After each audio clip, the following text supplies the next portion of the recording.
Welcome into A to Z Sports Prime Time. Been a while. Hope everybody's had a great week off. I'm happy to be back. I had a phenomenal staycation back here at the Palatial Rising Estates and a phenomenal weekend of not working. It was great to have a rest, a little bit of a reprieve, but it's also awesome to be back. Happy to have you guys back for another episode of the Primetime Show, and we'll get the radio show off the ground tomorrow as well. We've got a lot of ground to cover. Obviously, there's been a ton of stuff that has happened since I've been gone, and I've got some nuggets, some information for you regarding several of the fire sale type situations that this roster might be in for over the course of the next week or so. So we will discuss those situations. We will talk about the Sunday night football game that is in front of us. We will do this as a free site. We got all kinds of fun stuff to get into over the course of the next, we'll call it 30 to 45 minutes and change. Oh, look at you guys being sweet. Buck, we missed you, says Brendan. You guys are being so delightful. Which is going to change, I'm certain, as soon as we get 20 minutes into the show and you tell me how stupid I am. But it's so sweet of you to tell me how much you missed me. To be honest with you, I missed you a little bit too. But we're going to have a great time together. It's good to be back. We've got great energy. We will have great effort tonight on the show. What that says about your football team, however, on a day off, who's to say? But I know that we will enjoy having our discussions together. Before we get started, need you guys to share this broadcast around if you would be so kind. If you happen to be watching with us on Twitter, please retweet the show, bottom right-hand corner of your screen. Facebook Live, you can share. You can share now to public. That's in the bottom left. YouTube and Twitch, you can subscribe to the channel, like the video, if you'd be kind enough to do so, and we'd be grateful for you that way. We are going to talk about a full-on fire sale that this team needs to go through. Whether or not they end up pulling it off remains to be seen, but certainly I think we are at a point at 2-4 heading into this particular week 8 of football at home against the Atlanta Falcons. The future, as well as the present, should be on everybody's mind. So we'll talk about these things together. Welcome into A to Z Sports Prime Time from the Zen Sports Studios. I'm your host, Buck Rising. If you're new to the show, it's so good to be back, and I'm proud as always to be presented to you by the great people at Zen Sports. Download the Zen Sports app, and plug in the promo code ATOZTN and get unlimited 5% cash back for your first 15 days of wagering. Zen Sports is your place to wager, no matter what sport you are wagering on. The law offices of Amanda J. Gentry. Wherever justice demands, Amanda J. and her team will go above and beyond to protect your constitutional rights. AmandaJGentry.com for more information, and TrueMathFitness.com. The best workout in Middle Tennessee, a new way to work out for the new you. Get your first workout free at TrueMathFitness.com, conveniently located in downtown Nashville in the Gulch. So since you've been gone, right? Kelly Clarkson, since you've been gone. What's happened since I've been gone? A lot of things.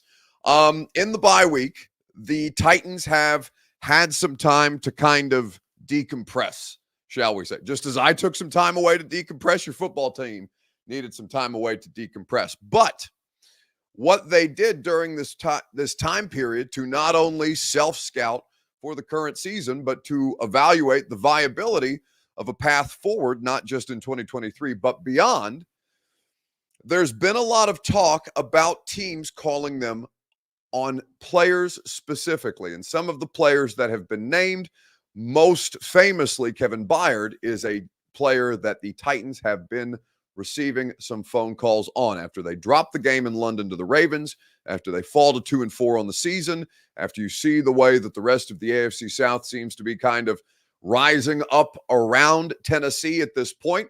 It is fair to expect that teams at least curious would inquire about the idea of adding good players from a bad football team who may not be going anywhere realistically this season. So now we get into this place where it's not just a discussion about Kevin Byard, it's a discussion about the entirety of the roster, save probably Jeffrey Simmons, who's under a long-term contract and we know is going to be here. The only thing I know for certain, dead set on this roster moving forward beyond 2023, is that Jeffrey Simmons is going to be a part of it. Now, Derrick Henry is a name that has been brought up, and I know that Diana Rossini, in fact, I was texting with Diana yesterday about some stuff regarding the Titans and people who had been interested, people who had been making calls, and I'd done some due diligence on this yesterday, getting myself ready to re-immerse myself back into the workplace. And I think that when you look at all the different things that we are going to outline tonight, the viability of a Derrick Henry trade is going to be a flashpoint for a variety of different reasons. So let's start here on Facebook, YouTube, Twitter, and Twitch. It's your Two Rivers Ford take before we get too ahead of ourselves. Should the Titans buy or sell ahead of the trade deadline? We will talk about it together on Facebook, YouTube, Twitter, and on Twitch. Wherever you are spending your evening with us, you can participate. And while you let us know how you feel in the comment section, I'll tell you who makes your Two Rivers Ford take possible. That's the great folks at Two Rivers Ford. Quality American-made Ford vehicles, award-winning customer service. Two Rivers Ford is there to serve you just as they have done for 40 years for Middle Tennesseans. Two Rivers Ford in Mount Juliet, touchdown Tyreek Hill, touchdown Two Rivers Ford, or online at tworiversford.com. How about that? A touchdown in real time, your Two Rivers Ford take as we keep tabs on Sunday Night Football. Dolphins and Eagles. The Dolphins have just officially entered the game with their first touchdown of the evening.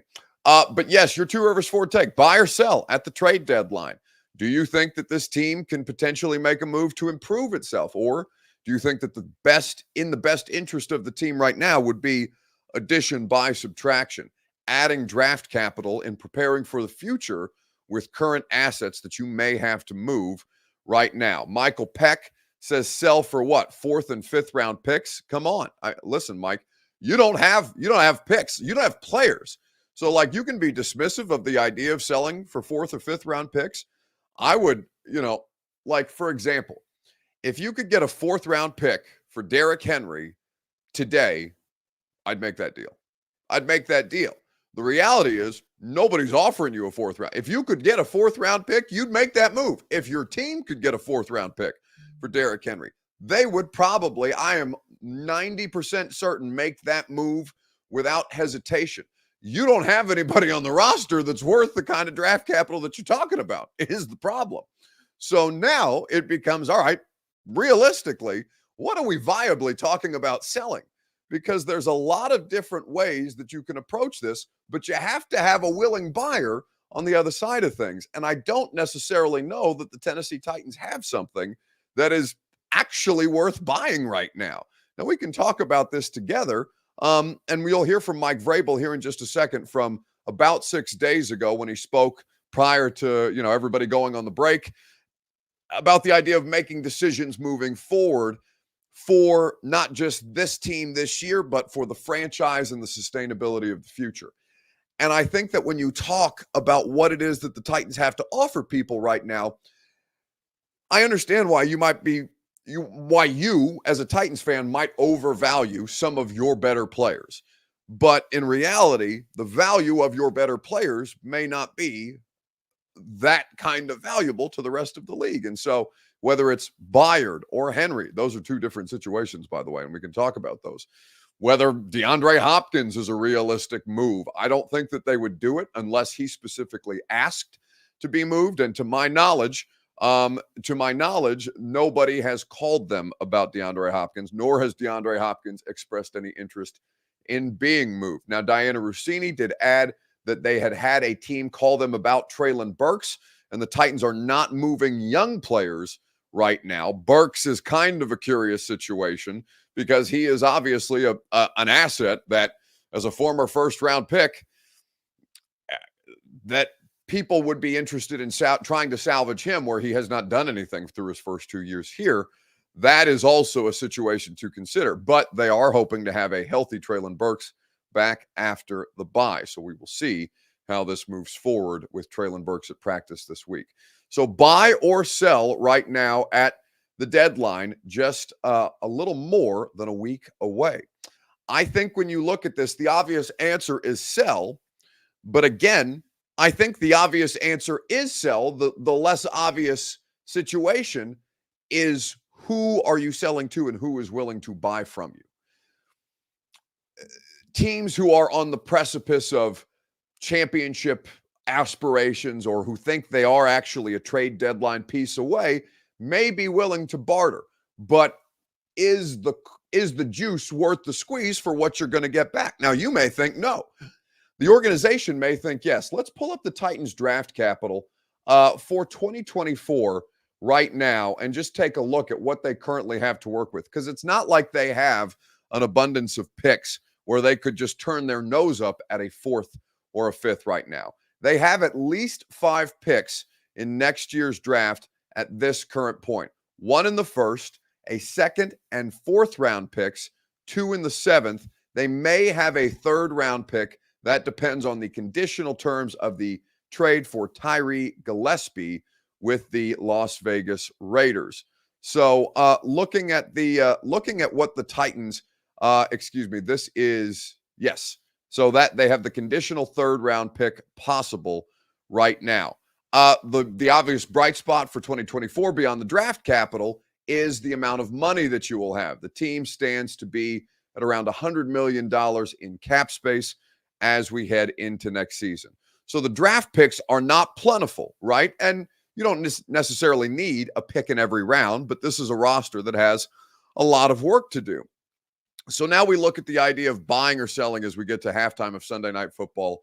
17-10, Philadelphia's lead right now at home. I think that when you talk about the Titans roster, I am of the opinion that they should explore and have been exploring offers that they will get. The problem is I don't think that that the things that they are going to be offered is going to be enough for them to make these kind of moves. We will see how this Falcons game goes, because of course, if they get to 3-4 and we're talking about a team who's getting ready to head on 3 straight road trips, Thursday Night Football, a short week, if they think that there's a path to viability after Atlanta, the first place Atlanta Falcons, Arthur Smith coming back to Nashville for the first time since joining the Falcons as the head coach there. I think that when you look at the Titans, Mike Vrabel's will to compete may kind of prevent them from making the moves that they may ultimately need to make. But I'm not going to fault them if they look around, if they were to win on Sunday, theoretically, at 3-4 and say, okay, well, it's not all lost. We've got some salvageable stuff here. Let's see if we can't make a push. The Colts lost today to the Cleveland Browns. That was a pretty compelling game. And I don't know if the Titans are capable of putting up, what did the Colts score, 31 or 38 today en route to that loss, and they were able to do it on a really good Browns defense that obviously the Titans have seen and struggled substantially more against. I think that when you look at the Titans, what on the roster is worth buying, here's what I'll tell you. They haven't gotten a sniff on Derrick Henry. Not one. And I think they're open for business on him. I think if they got a compelling offer for Derrick Henry, and a compelling offer, by the way, I think looks like a 4th-round pick right now. If they got a compelling enough offer for Derrick Henry, I think they'd move him before the deadline. I think they'd try to move him before the deadline. I also think that might cause some internal strife, because there is obviously a contingent of people within that organization who don't ever want Derrick Henry to leave. Derrick Henry doesn't want to leave the Titans organization. I think there would be some consternation with him. I don't know if it's a situation where they would approach him and say, hey, Derrick, where do you want to go? Where can we send you? Because the reality of the situation is they don't have options on the table for him like that. Like, they don't have the luxury of going to Derrick and say, where do you want to go? Nate Berner says, move yourself, Buck. Henry stays a Titan.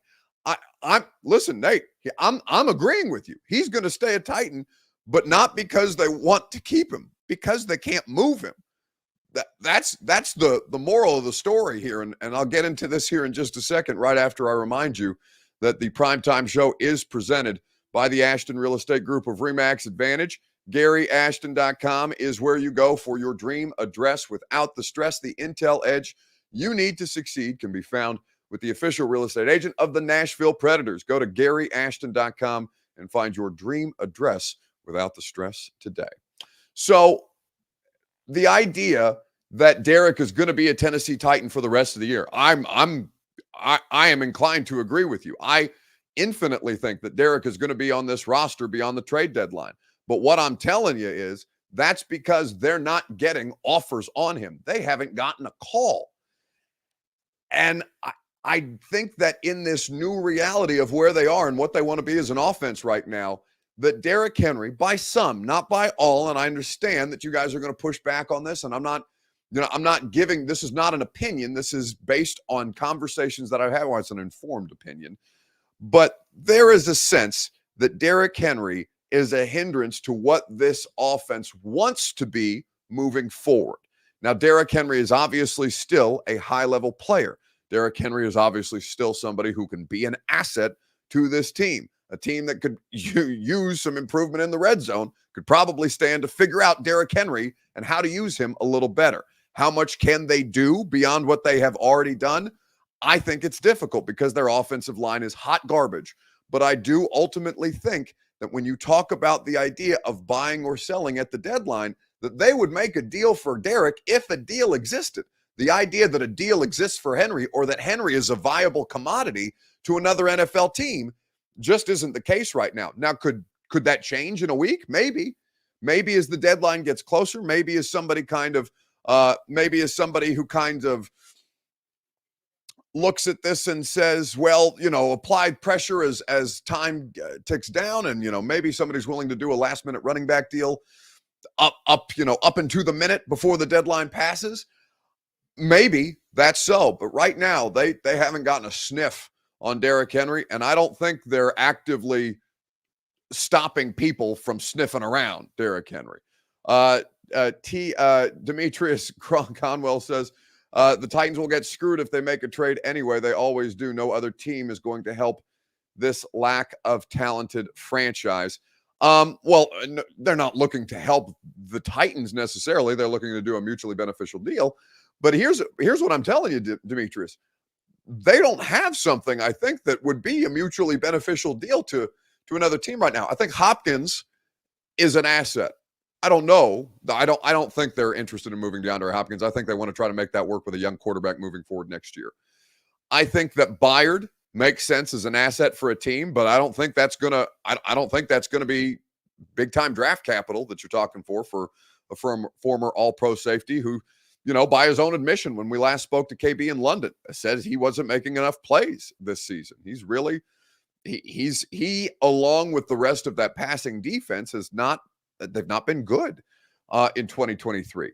Then there is the idea of young players on the roster. The Titans are not at this time interested in moving young players on the roster, so I don't think that you're going to talk about dudes who are still working on rookie deals right now as trade discussions. And then that leaves you with Derrick Henry and Danico Autry, I think, is the other one who would be interesting to some teams. And I just don't think that they would, I don't think they're going to get calls on Derrick the way that maybe some of you expected them to at least get calls on Derrick. And Autry, there's been no real discussions, to my knowledge, checking back in this week. There's been no real discussions about Danico either, even though he makes a lot of sense for any football team because you could always do with more pass rushers. So the running back market being dead really, really hurts Derrick Henry here. And really, frankly, hurts the Tennessee Titans, who may have been able to get something for Derrick Henry in a different time, but are now looking around at the idea of, a fifth maybe for him being. But again, I'm not even going to mention draft capital because right now they're not even receiving offers on him specifically. On other players, it's been reported with Byard and with Burks, those two in particular, but they have not received any offers for Derrick Henry right now. And I think that might surprise some of you. And many of you may be glad for it because, of course, you love Derrick and you want Derrick to stick around and all of these things. And Big Time Timmy Tay says it on Twitch. You can't let him go for that low. And I get it. They're not going to put up with I don't think they would move him just for the sake of moving him, right? I don't think they'd take a shit deal just to get Derrick Henry's contract off the roster and to move on from him and try and continue to make this offense. The second part of that is they don't have depth at running back right now. It's Spears and who? Haskins is on injured reserve. Hassan Haskins is not going to contribute. And, he's clear of his legal situation, but he had an injury circumstance in the preseason that I think Hassan Haskins is probably done for the year right now. There's been no discussions of bringing him back or opening up a window for him to start practicing in a return to play protocol. I don't think that when you look at the other running back options out there, Julius Chestnut is currently on an injured reserve. They don't have depth at the running back, and they can't just move forward with Spears. So Henry, while I think a lot of people would have looked at Derrick Henry and said, okay, well, maybe they moved Derrick Henry to try and make sense, or maybe they put Derrick Henry on a contender, or all of these different things. One, no contenders are offering them anything for Derrick Henry right now. And two, I don't think that they can afford to move on from him, given that they are thin at a position that they're going to use. I think that, okay, so we'll move on from this for now. And obviously, we'll talk about this. I'll be back on the radio show tomorrow. I took the whole week off last week from the radio show. Lucas and Jackson did a great job without me. Lucas is gone this week, but I'll be back, and we'll have a lot of great guests throughout the course of the week. I'm going to bring on NFL insiders. I'm going to bring on former players. Ben Jones and I have been texting all week about the quarterback situation. Benny's going to come in, I'm sure, this week. And obviously, we've got Tennessee and Alabama to talk about as well yesterday. Holy hell, what happened to your football team in the second half? But 3 hours of that tomorrow, so I have more time to get into details and information that I have on the discussions that have been going around on the roster and with the Titans at this point. It's kind of a wait and see type situation. William Jones says Burks is worth a penny with a hole in it. Yeah, but you can't give up on him, William. I understand what you're saying. Like, he's not a playmaker for them, not consistently. Nick Westbrook-Akina is a more consistent playmaker for this roster, and I've maintained that throughout the course of this year. It's not just because he's not been out there and available to play, but like even when he's been out there, NWI is a more consistent playmaker through, a year and what is it now, 6 games of Treylon Burks' second season. I'm with you on the value of Treylon Burks right now. He hasn't proven his worth, but you can't give up on him. You don't have the luxury of giving up on him. You can be down on him. You can want him gone. You can be disappointed because you're watching Sunday Night Football and A.J. Brown again is having a great game, and A.J. doesn't miss games for the Philadelphia Eagles and couldn't consistently stay healthy here in Tennessee. I don't know what that's about, but that's enough to make you pull your hair out, right? So you can be disappointed in the Burke experience and also look around and say, yeah, but okay, you don't have another choice right now. You're down on Kyle Phillips. You don't have another choice but Kyle Phillips. You're down on Treylon Burks. You don't have another choice beyond Treylon Burks. So I think that a lot of this stuff, you have to put your emotions aside to an extent and try and give an honest evaluation or an honest estimation of where the football team is right now and where he as an individual is right now. And while you may be underwhelmed with him, one, you can't move him. You need young receivers at value who still might have the ability to make a difference for your football team. I do still believe that Treylon Burks can put it together. I don't think he has to be A.J. Brown, but I think he can be more than he's been. Right? Now, I can keep saying that for weeks and weeks and games and years and years, however long, and if he doesn't put it together, then what the hell does it matter?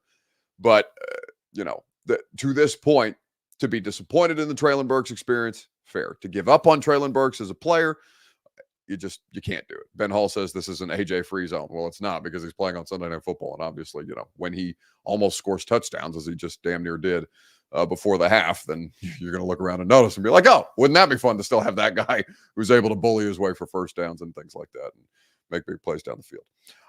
Buck, any word on Chris Moore? What do you mean? From like a concussion standpoint, we weren't able to talk to him after London because he was still in the concussion protocol. I'm sure Michael will update us tomorrow, but I have not received an update on Chris Moore, so we will see what happens tomorrow. So Vrabel was hanging out with the Pats owner. Maybe time for Vrabel to trade Vrabel to the Pats. Here's the thing: your organization knows how much more important Mike Vrabel is than anything else that you've got going right now. Now, you may not like that idea, and you don't have to agree with it, but I'm giving you the perspective of people with the team. People with the team know that they can't afford to lose Mike Vrabel, that they would, that as big a clown show as it looks like right now, and there is some clown show to this stuff for sure, that they would become even more of a clown show operation if they let Mike Vrabel go. Now, like I said, you can disagree with that thinking, and you may think that your organization is short-sighted for that. You may be frustrated with the fact that he's not getting results, and he's not. Listen, I mean, it's an honest evaluation. He's not getting results in the last basically half a season of football games that they've played. Not getting meaningful results out of this football team right now. But they acknowledge as an organization that that is not a good enough reason to move on from him at this point. Now, does the clock start on Mike Vrabel? Has it already started? Yeah, I think it's fair. Because Corey D. Jackson says, come on, Buck, he's not Teflon. I'm not saying he is. But your organization values him more. Because Corey, what you're saying, at least, and I don't want to misinterpret what you're saying, so correct me if I'm wrong, but what you're saying is he's not immune from criticism. And of course he's not immune from criticism. But is he in actual danger with the organization? The answer to that question is no. Not now. Not based on the last, again, I've been out for a week, and so I, had to come back into the light of day, reemerge into the cesspool that is sports internet, and re-download Twitter. Well, I haven't been able to get back onto Twitter. It's the first time since like 2008 that I've been off Twitter. Basically, I've never deleted it for a week like that before. Now I can't get back in, which is honestly a blessing. But re-downloaded my email, reaching out to people, getting myself ready to re-immerse myself, and calling around this week, heading back into this coming week. The vibe right now is Mike Vrabel is an asset that the organization can't afford to lose. Could he move on from them? Maybe. But are they going to move on from him? Not right now. I think that hot seat stuff doesn't start. Basically, no matter how this year goes, I mean, they could bottom out and we're having a different conversation, and he could, completely lose the ability to coach, which I don't think is going to happen. So I guess there's always the possibility that he gets fired. But Mike Vrabel's clock doesn't really start until next season. And so while you may not like the timeline, I'm just telling you that the way that the organization, now, again, that could change. Very few people saw Amy Adams Strunk making that decision to fire John Robinson last December. And I don't think that they're going to fire anybody in season right now. But Vrabel's going to get the end of the year. He's going to get another season to try and iron this out. I don't think that that's unreasonable. I think that's probably the best approach. And if it doesn't correct itself and it becomes a situation where the two of them need to move on, doesn't mean that Vrabel's a bad coach, doesn't mean that the Titans organization is making the wrong decision. But they look at this right now as an asset that they can't afford to lose because they don't have much else going for them, right? They don't have much else going for them. Mike Vrabel, think about this, okay?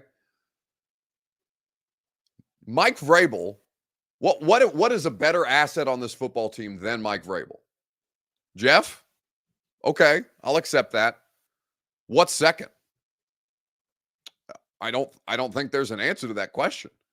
Or I don't think that there is a different answer to that question. The second most valuable part of this organization right now, of the football side of things, is what? Now, you can say Derrick Henry, but there's plenty of evidence to suggest that Derrick Henry is not truly that kind of valuable. Derrick Henry is a great player. Derrick Henry is probably going to the Pro Football Hall of Fame. Derrick Henry in 2023, is he an outright asset? Yes. But is he more valuable than Mike Vrabel? Probably not. I don't know how much, and you could probably make the argument between the two of them, but it's not like, that's not a pro, and let me make sure I'm clear on this. That's not a pro Vrabel statement. That's more about the state of the franchise and the state of this year's current team than it is about like words of affirmation for the head coach. I've made this pretty clear. Mike's not getting results. That's pretty I don't want to say unprecedented, but this is new territory that we've entered into him during his during his tenure here specifically. But you know, if you're gonna give me the field goal kicker as being a more valuable asset than Mike Vrabel, that's fine. You can do that, and you'd probably be right this season. But like, okay, field goal kicker and what else? MK Zipper Club in the comment section asked, does he have any player, excuse me, player selection power? He does. He has more than he's ever had right now. Oh my God, 26 for the Dolphins, almost got killed on a pass from Tua that looked like it might have been a bit of a hospital ball. Ultimately came down an incompletion, but he does have more power than he's ever had over personnel. Now, I think that he is still more inclined to try and make it work with this group than he is to say, all right, Rand, green light on selling it for parts, right? Let's strip it down to the nuts and bolts and let's plan for 2024. Mike is not that guy, right? But the head coach with personnel control does not always work, right? Regardless of sport, whether it's Stan Van Gundy with the Detroit Pistons, Bill O'Brien with the Houston Texans, Bill Belichick with the New England Patriots. I know they won today, but Bill Belichick, the GM, may damn well get Bill Belichick, the coach, fired if they don't find solutions to this problem that they're currently having. So that's not necessarily a good thing. And I think moving forward, you know, how much checks and balances there are on Mike is also a big question in all of this. Jody Newell says Rand needs to make a move or two, though. That's fine, but like here's how I look at the Rand Carthon situation, all right? John Robinson was Mike Vrabel's boss. Rand Carthon is not. They are working as equals as opposed to, and certainly probably not as equals in reality, but in principle right now, the structure is as equals. That was not the case with John Robinson, right? Mike Vrabel worked for the GM. John Robinson hired Mike Vrabel. That's not the power dynamic with Rand Carthon. So how this works moving forward, and if that collaboration, quote unquote, TJ Stewart brings it up on Twitch, if the collaboration theme starts to fray a little bit, where are the fingers going to be pointed? I don't know right now. Eric Alonso says GM and head coach aren't equals. Yeah, you're right. In most places, they're not. Here, they're not. You're correct. They're not equals here either. Mike Vrabel is valued more than the general manager who just got here. Mike Vrabel was valued more than the general manager who was here before him. That's the decision that they ultimately made. And if you're talking about if somebody had the power to fire Mike Vrabel, Rand may be the one who does, like, if it ever comes to that, Rand Carthon is not going to be the one who's firing Mike Vrabel. It would be the owner making the decision to fire Mike Vrabel, as opposed to, say, John Robinson, who would have had the power to fire Mike Vrabel. This is a different situation than the one that you've been previously operating under the current construct of the Titans' power structure, right? Something to keep in mind. All right, so let's move on. A quick reminder that the primetime show is presented. We've gone long tonight, and it's already into the second half, so I don't want to keep you guys much later than I already have. A quick reminder that the primetime show is presented by the law offices of Amanda J. Gentry. Go to amandajgentry.com for the rights to have your constitutional rights protected. They are there to serve you, to go above and beyond, to continue to practice law in 35 counties in the state of Tennessee, family and criminal court. Tennessee is under the watch of the great folks at the Amanda J. Gentry, at the law offices of Amanda J. Gentry. Wherever justice demands, they are there to serve you. If you feel like your constitutional rights are threatened, go to amandajgentry.com. All right. So Mike Vrabel was asked about this on Monday, about the idea of planning for the future. And this is what Mike had to say. Those are, can't happen. I think you said yesterday that some of the problems might not be correctable on the team. Well, I mean, that's in life. You know what I mean? Like you can't make yourself any taller. You can't you know what I mean? It's like, so whatever we have, again, the issues that have come up, I've talked about is the third down on offense, the red zone. We have to be better on third down on defense. Our pass defense has to be better. You know, we're covering punts. Like we got every gunner that we got out there. They're both undrafted free agent rookies, and they're fighting off. But I was just say, if that is the case, I mean, should any decisions be made at all looking more towards long term than for just this year? If the problems, well, I think we're always looking for this year and you know, problems. I mean, you know, Anthony Kendall, Matt Jackson, like they earned the right to be on this team, and Anthony has done a fantastic job. And when they punted, Anthony took his guy in a single block and blocked him behind the line of scrimmage and knocked him on the ground. So, you know, we have to, you know, when we cover these punts, it's not just all on a gunner, right? We got to cast the net. We got to get our tails out of there, and we got to go down there and limit the space that they have. And we didn't have that, you know, whether that was the gunners, the interior players, you know, we're all at fault. The only guy that made anything right was Stoney. It was an unbelievable effort to get the guy on the ground and allow the defense to defend what they could and give up just 3 points there. So, you know, everything works in unison, and then trying to get that unit execution is what we talked about earlier in this conversation with you guys, is trying to get the players to understand. It starts with yourself. It starts with me, it starts with the coaches, and then it's, you know, about our position, and then it's about our unit, and then ultimately about the team success. So that's Mike Vrabel speaking to the media last Monday. A to Z Sports Primetime is presented by Zen Sports. Download the Zen Sports app, plug in the promo code ATOZTN, get unlimited 5% cash back for your first 15 days of wagering. No sportsbook offers you better options than Zen Sports. Download the app, plug in the promo code ATOZTN, get unlimited 5% cash back for your first 15 days. Gambling problem, call the Tennessee Red Line, 1-800-889-9789. Terms and conditions do apply. Must be 21 or up to bet in the state of Tennessee. So Vrabel there is saying, you know, you can't make yourself any taller, talking about the idea of correctable situations. And, you know, you got the admission that you wanted from him, right? Mike, tell me that the things that I'm seeing, that you can't do anything about the things that I'm seeing. Okay, I probably can't do anything about the things that you're seeing right now. And then when he says it, right, you bury him. Because what do you mean? You're the coach. Be responsible. Take responsibility. Okay, but make up your mind, basically, is what I'd tell fans who are asking for both things from Mike Vrabel and looking around and saying, yes, Mike needs to do better. The players are also not very good. The coaching staff is not absolved for that.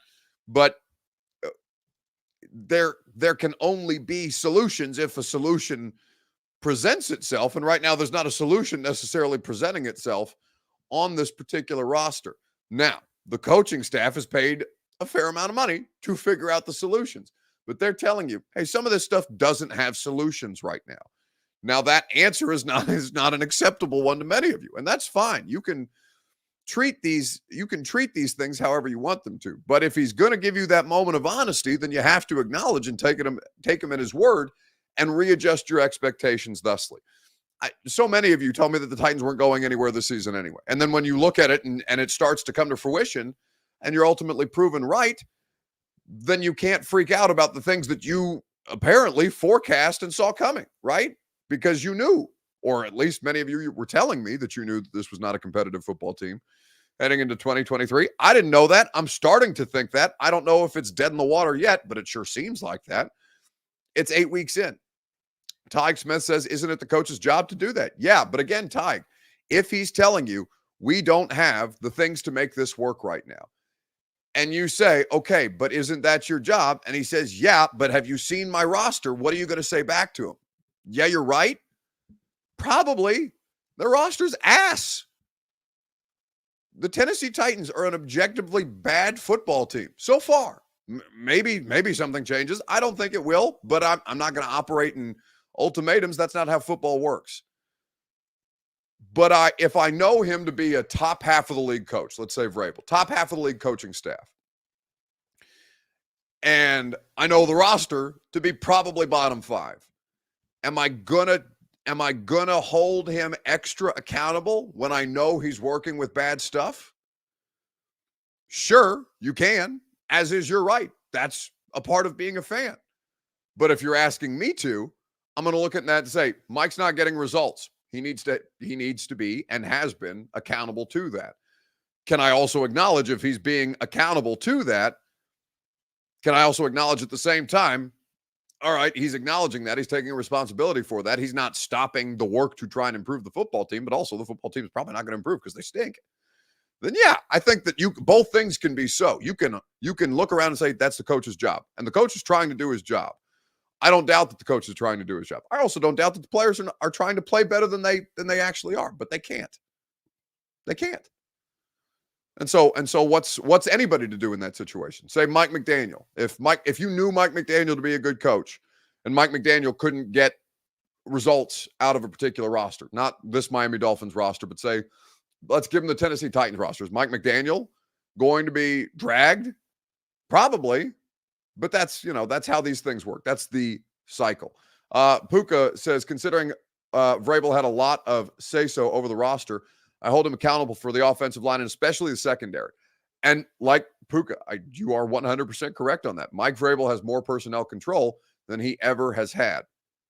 But also, the offensive line decisions that were made were the best possible. I am totally going to die on that hill that the offensive line decisions that they made were the best options available to them. That this was always going to be a year where they were going to be taking a gamble on a lot of pieces and parts that they were going to try and stopgap this thing together with. And we knew the offensive line was one of them. That we turned out to be right about the offensive line and the decisions that they tried to make. Does that make it any worse? I don't think so, because I knew that they were a bad group coming in. The question was, could they be any better than their previous track records collectively said they could be? And right now the answer is no. Okay. So we'll continue to, don't we have cap spaces, Dre Wilson? Yeah, you have almost $100 million next year, but that's next year. We're talking about this year, or at least I think we're talking about this year. Anyway, let's keep it moving. So to wrap things up, this is a free site.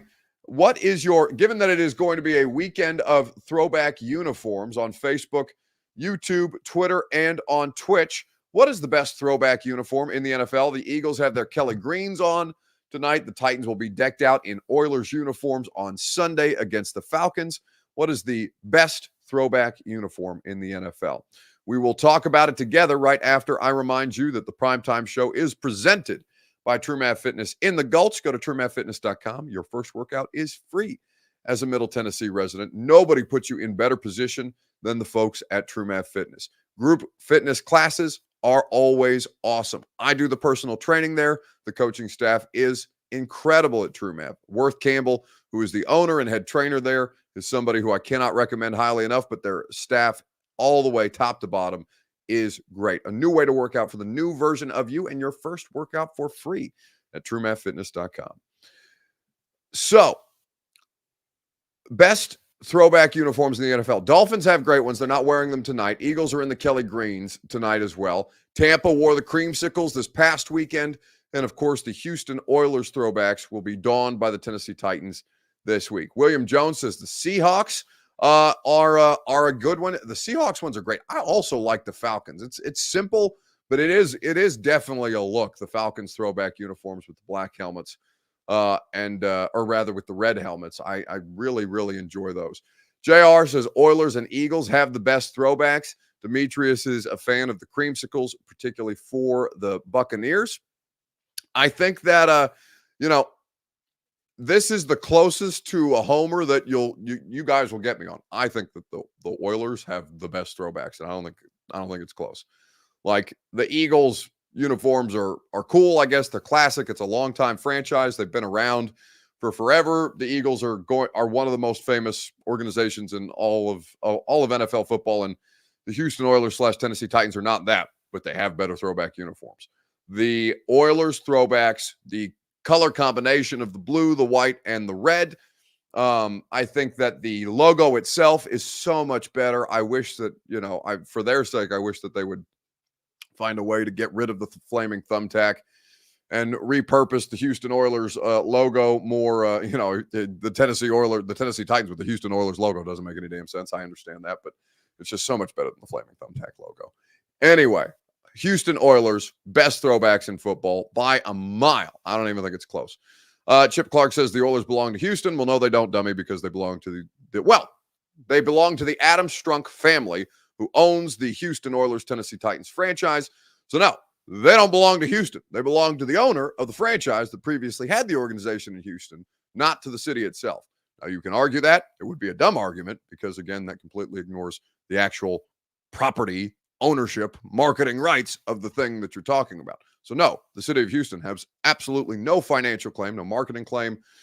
It's part of their history, absolutely. But does that mean that it belongs to the city of Houston? No, of course not. It belongs to the person who owns it. The person that owns it is the owner of the Tennessee Titans. So by extension, the Tennessee Titans own the Houston Oilers franchise. The Chip Clark says the Oilers almost moved to Jacksonville. Yeah, but they didn't. They moved to Tennessee. So you're going to argue that, if they'd have moved to Jacksonville, that have made a difference? No, of course. This is a stupid argument. It's a dumb.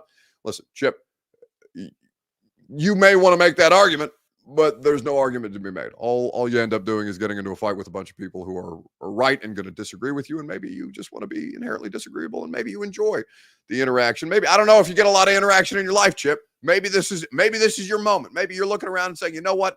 I'm going to get some comments. I'm going to get some notifications. I'm going to have a discussion that is completely fruitless whatsoever, that is going to lead me absolutely nowhere. But damn it, I'm going to say it with my chest, and I'm going to fight people to the death on it, even though I know that I am dead wrong about the idea that the Houston Oilers throwbacks belong to the city of Houston. Of course they don't. They belong to the people that they own it. So if you want to get the engagement off that, Chip, you are entirely welcome to. But it's done, and you'd be wasting your time, unless you got time to waste. And if so, good luck and God bless. Corey D. Jackson says gasket time. No gaskets. Listen, I'm very zen. I'm in a great spot. I feel great. I just took a week off vacation. Now, if you want me to blow a gasket, it's probably going to happen at some point this week because it's been a while since I've been pissed off. I've been very happy all week long. I deleted Twitter. I deleted all my emails. Austin Stanley and Zach Bingham haven't been able to get a hold of me since last Monday. Austin and Zach have been trying to text me about all kinds of Derrick Henry trade stuff. I said, you know what? No, I'm not answering anybody's. Not answering anybody's stuff. I'm shutting it down for a week, and I'll talk to y'all on Sunday. So I haven't been angry in a while. But if you want to make me angry, we got a whole week to do so, and I can't wait to do it with you guys, as always, because who doesn't need a little stress in my life? Is stress in your lives as you see all the neck veins that have been hiding for a whole week of my vacation coming back to life. I love you guys. Have a great rest of your evening. Radio show tomorrow morning at 10 a.m. We got a lot of stuff to talk about. We'll give you more trade deadline news and nuggets from 10 to 1 on 104.5 The Zone. You'll also hear from Mike Vrabel in the 11 o'clock hour. Enjoy what remains of your weekend. And if I don't talk to you on the radio show, the primetime show, back and better than ever tomorrow night, 2-minute warning of Monday Night Football. See you guys.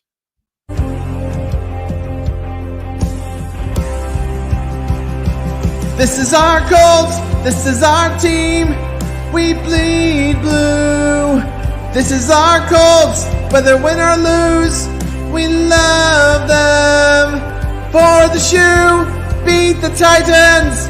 Let the world hear us now. This is our team. Go Colts.